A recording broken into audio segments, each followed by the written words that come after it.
And the next artist is Tirell White, who has his own life after whatever story. As you know, he was incarcerated in and out for over 6 years, and recently got out, and now he is working, and he does poetry, specializing in spoken word. And he has many talents. He also dances. He also does video production, you name it. And he got a chance to hone a lot of his skill in prison, which was very interesting and inspiring. Yeah. So I have a sit-down chat with him, and we talk all about that. Awesome. Yes. Awesome. Yes. So, Tirell, you know me. Yes. Eve Maria. Better know it. Creator and founder of Artists Anonymous. Oh, yeah. Now, you know we recently had our I Am A Positive campaign that you participated in. And the gist of the I Am A Positive campaign was to share stories with other artists so they can be inspired. Oh, yeah. And you have an inspirational story. I think so. You do, right? Oh, yeah, you better know it. So, when I first met you, what I found to be very intriguing was just your openness and your awareness. You spotted me on the street. We were on 42nd Street, right? Around 42nd Street. And I was writing profusely. And you were like, you look so focused. You walked up to me on the street and told me I look so focused. Tell me a little bit about when you saw me and how you got involved with Artists Anonymous and how you even found out about the I Am A Positive campaign. Well, you know, Midtown is colorful. There's a lot of people down there.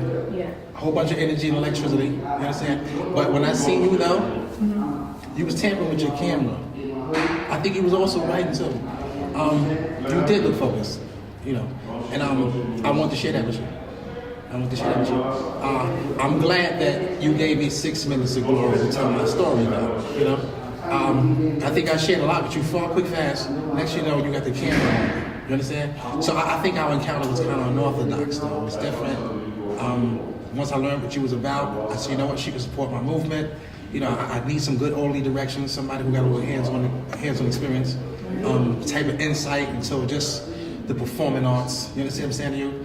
And I think we came a long way within a short period of time. We did. I mean, we've had so many conversations on the phone just in the past couple weeks, just about what you're doing with your artistry and you checking in with what I'm doing with Artists Anonymous. I think we built a pretty solid relationship just from that one encounter. You could taste an authentic relationship from a distance. You know, it don't have to take a whole lifetime for you to find out that this individual was solid. I knew it about you from the gate. You know, you didn't know me from a holy wall, but you know what? I spoke to you, and next you know, you got your camera on me. So from there, you know, I just knew it was a righteous kill. You know what I'm talking about? And I'm glad we are where we are. You understand? You told me about the Artists Anonymous? Artists Anonymous, that's right. That's okay. And you know, I don't know how to break into, you know, the field, but I knew you had some insight. Right. So you know what? I said, I'm gonna let her support my movement. You know, I'm gonna get some good orderly direction. You know what I'm talking about? I know you got good guidance. You understand? I told you my storyline. You gave me a listening ear. You let me speak and be heard. Yes. And we here. Well, speaking about your movement, your family plays a huge part in that movement of yours. Tell me a little bit about what you do as an artist and how your family plays a part in your artistry. Well, ever since I was young, I've been breakdancing since I was a puppy. You understand? Hip hop, you know, it's my theme song. Like, you know, from the beginning. My mom, she's my friend. A lot of things she tried to tell me years ago is just registering today. You know, they say things differently. You know, it's kind of old-fashioned, kind of cliche-ish. Yeah. But when you live through what you live through, you hear Mama be a voice. You understand? So today, I hear her. I don't care how corny it sounds. It's layered. You know, she's been through it. You know what I'm saying? She's an old dinosaur, so her wisdom, you can't pay for that. You understand? And she just said, yo, be all that you could be. Put your best foot forward. You shine. You're a colorful individual. You know, you flavorful. You understand? You gotta do what you gotta do so you can do what you want to do. Yeah. And you know, I do poetry. She was my first poet, though. My mom's. Okay. No, she don't even know that she was a poet. Wait, but what do you mean she was your first poet? That's interesting. She said things, you know, kind of like in rhyme form, you know.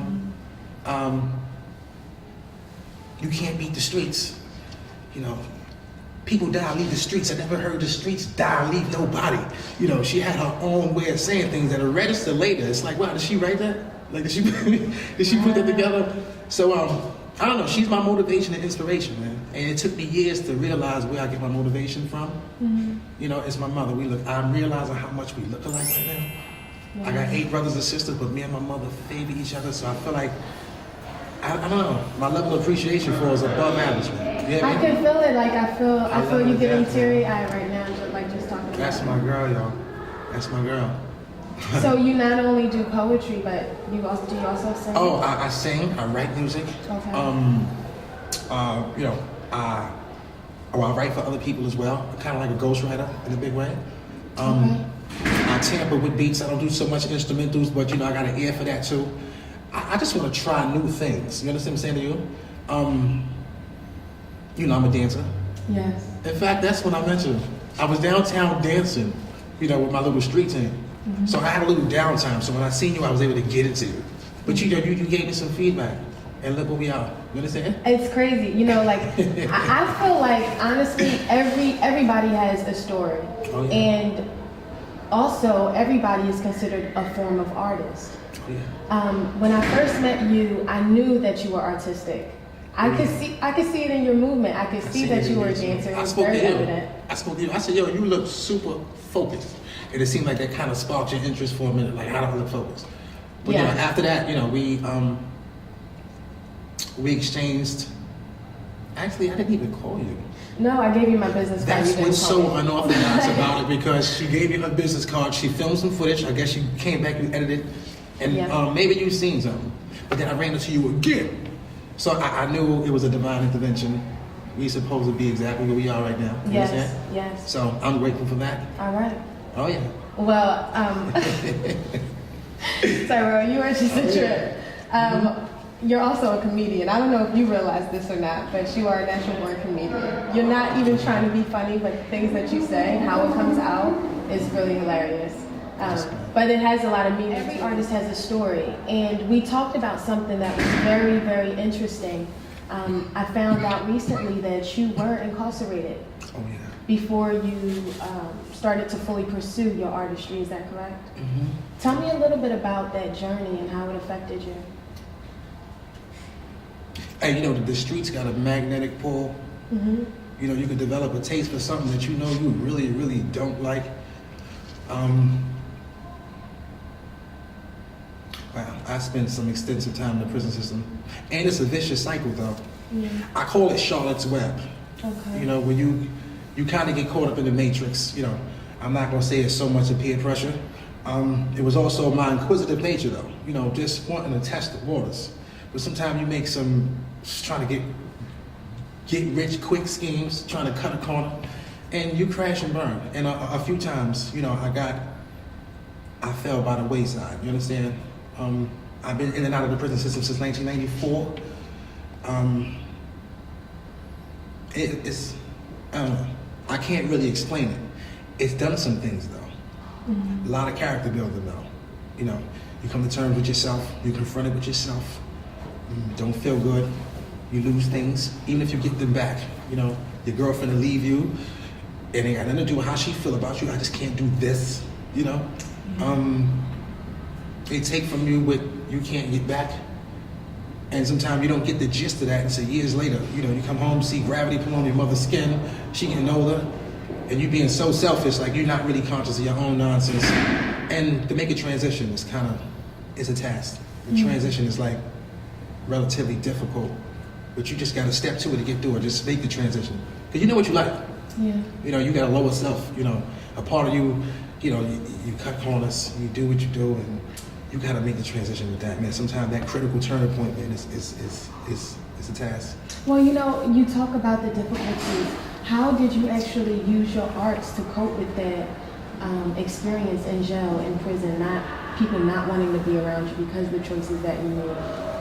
What arts did you use to cope? Did you use any performing arts, anything that's just naturally in you to do? Communication, though. I like to talk, I guess, right? Okay. I think I'm a good listener, too. What worked for me was writing letters for other guys who couldn't find the words to express what was on their mind, right? Somehow I became the letter writer. I swear to God. Some guys got different hustles. Some dudes might braid hair. They do. You know, they thugs, but they surgical. You juggle cigarettes. You do whatever you could do in order to get by. I was the letter writer. I done got guys' girlfriends back. I got them back on the phone. I couldn't correct my situation though. My girl wouldn't come back to me, but I could get your girl back. You know what I'm talking about? You gotta smile through something. You learn that. You can't be too hard on yourself. Because you'll find yourself trying to do 5 years within 2 days. And that's slow suicide. You cannot do that. Some things you just gotta stand down on, say, you know what, I'll get it back in due time. You know, it's not really what it seems like. Let me just step to it, get back to central headquarters, just get back what's rightfully mine. Because you know, you gave it up. You kind of threw it away. Wow. You know? And you got a lot of selfish individuals in there. They cross-relate everything they've been through to somebody else. You know what I'm talking about? Mm-hmm. I've learned so much though. I've learned so much. Communicating with people. I was a facilitator. Okay. You know? Like you couldn't come into the facility unless you came to my classroom. I had to orientate you about the facility. I had to let you know what police do what, how this jail was ran, and sometimes you're dealing with some super killer gorillas who don't want to hear nothing. They've been down since the beginning of the time. You know, they brick thick, they're opinionated. I'm younger than them, so you can't tell me nothing. Somehow I was able to crack the Da Vinci Code, just like get in their area code somehow. Different caliber individuals. Well, I probably would have never met them under no other circumstance. You understand? Yeah. It was the communication though. You know, I guess it was my delivery. I kind of knew exactly what to say to a certain individual, you know? Some of the quiet dudes that nobody talked to, they'll talk to me though. You understand what I'm saying? Wow. Yeah. So, you know, I don't know, a certain thing was like an internal reward though. You know, certain things you do is just make you smile. I love to write a personal letter. I swear for goodness. They ain't gotta give me nothing. Just to see me medicate their reality, just help out. Yes. I don't know. And you and every day that go by is a second chance to do something different. Mm-hmm. And you learn that, you know? You know, that's awesome. Just you saying that what you did for them, how it made you feel.